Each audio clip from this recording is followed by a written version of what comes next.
So good morning, everyone, and welcome to the wall walk this morning. What we're going to do is start off with some kudos, and something that we're going to start doing, and we just started it today, is we're going to start under our morale. We're going to have a bin here with the thank you notes, and what I want staff to do is when you have one of those moments with someone else on the team, I want you to acknowledge them on the board. And so this morning, we have a thank you to Jason for making everything run so smooth. We have to all the porters, you're a great bunch to work with. And then there's one to Beth for being welcoming to the new staff and always helping us learn. And then a thank you security for helping find a cast boot. So obviously we needed the boot last night. And going along with that, we want to congratulate our employee of the month, and that's Rebecca. So is she here? She's not on today. So when you see her, give her a hug and tell her congratulations. Let's move on to some of the board now and talk about it. Our sick time, I thought we were going to be doing better this month, but actually our sick time went up this month. It's obvious that the flu season has hit and a number of people have had to be off, but we've had two peaks that have been a bit of a problem, and so this month in October was one of them. But otherwise, we are sort of holding our own, but we got to try and turn that graph coming down. I want to send kudos out to all of you because the crash cart audits, the goal is to have that all filled in with blue and red. And once we're there, we're at 100% compliance with checking our crash carts. So we're sort of at about 3/4 of the way. We're typically checking 3 out of 4 carts daily. And so if we can work on that 4th cart, we're going to fill that up. Hand hygiene, this is amazing. It's all in the uprise. Again, we want to be able to, by next month, we want to see that all the red is matched with blue, and then everyone will be trained. I want to give kudos to our CRNs. They aren't here with us this morning, but our TLR training, as you can see, the wave 1 is our part 1, part 2 is red, and part 3 is green.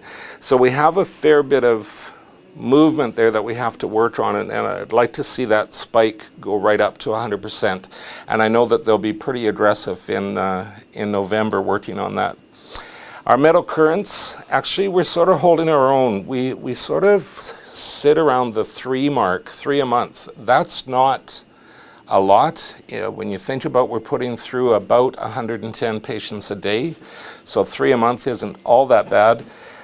We did have a spike in August, but we're actually coming back down. Non-med errors, we're doing good. We've dropped from May, we're coming back down. We had 2 of them in October, and again, that's not bad. And non-med errors are things like, you didn't transcribe the MAR properly. So it isn't that a med error was given, or a mistake, it's that we didn't do some part of our process, and typically those come from the nursing units.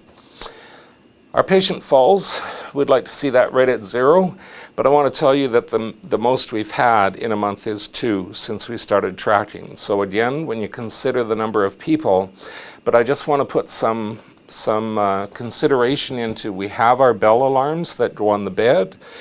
We have our restraint policy, which is chemical first and mechanical second.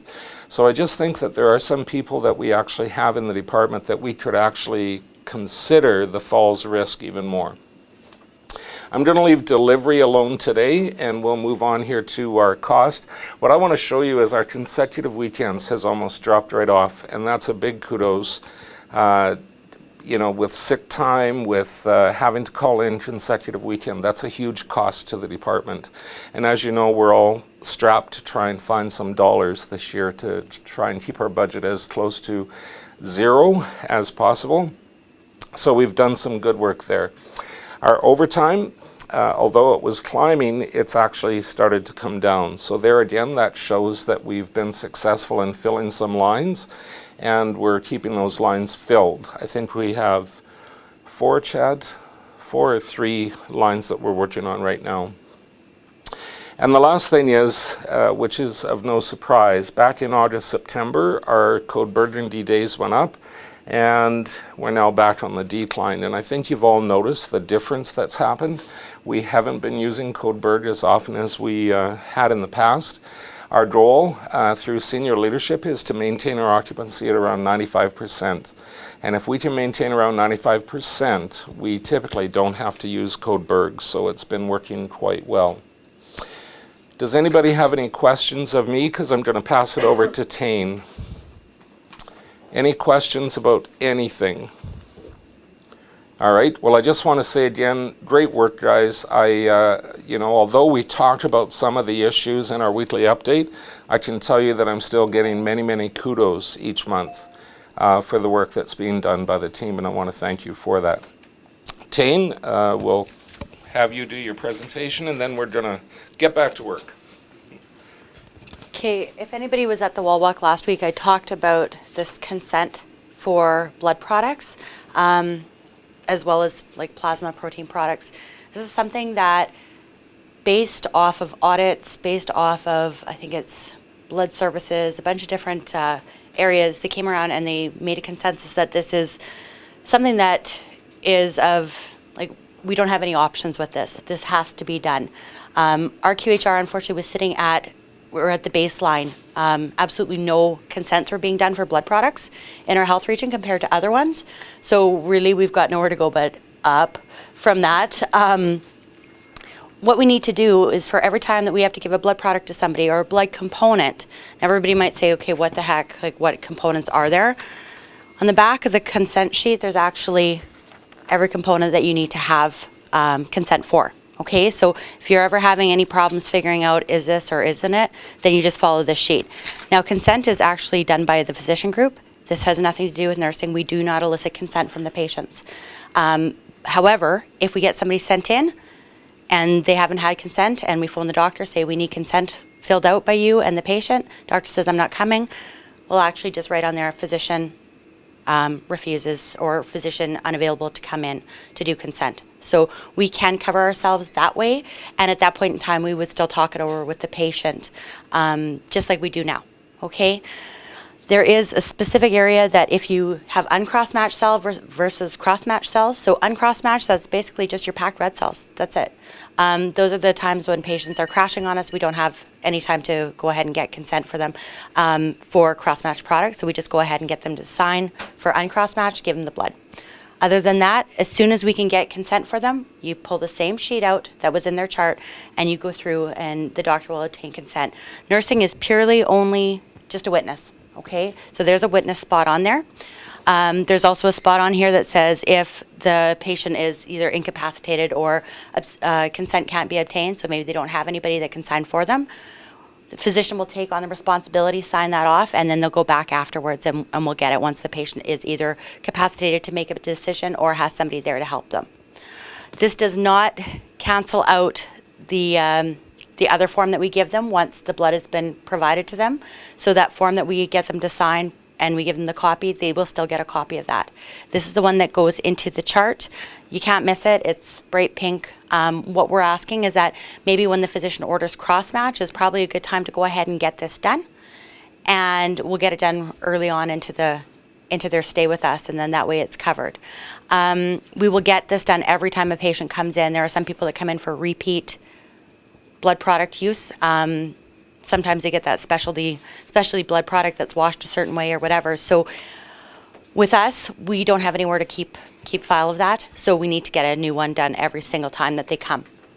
Last thing to tell you about is just there is a blood transfusion information SEEK form that we'll be giving out to patients, and I've got a stack of them. So this morning I'm going to go around and put these out. I'm going to set some of these with the physicians in their little area, as well as putting them in with the unit clerks. And if I can get some into a file folder, great. But I think basically if we cover the physicians and the unit clerk area, we should be okay. SEEK forms, I'll try and do the same. I'm going to attach them so that we know when we go in to get consent that we give the patient one automatically. Any questions? Tim, would it be, until we get used to this, would it be good to just clip that right onto our transfusion requisition, and that would Sure. remind us every time we have to fill out a transfusion rec, Sure. we have to get consent? I think what we could do is probably just trial a couple of things if people like it. stamped to the, or clipped to the requisition, fine, we keep it that way, right? We'll just preload them and make it easier for you guys when you're using them. If you find that it's not easy to use that way, then we'll just try and move it around as we need to. So anyways, starts this morning. Doctors are aware, and I'll go around and speak with the day doctors and make sure they're knowledgeable about what's going on. Will patients get a copy of that one too? No, I don't believe this is the one that just goes straight into the chart. They'll still get the copy saying they received the blood product, and they'll get one of these to tell them a little bit about it. Anyone else? Okay. Thank you. Okay.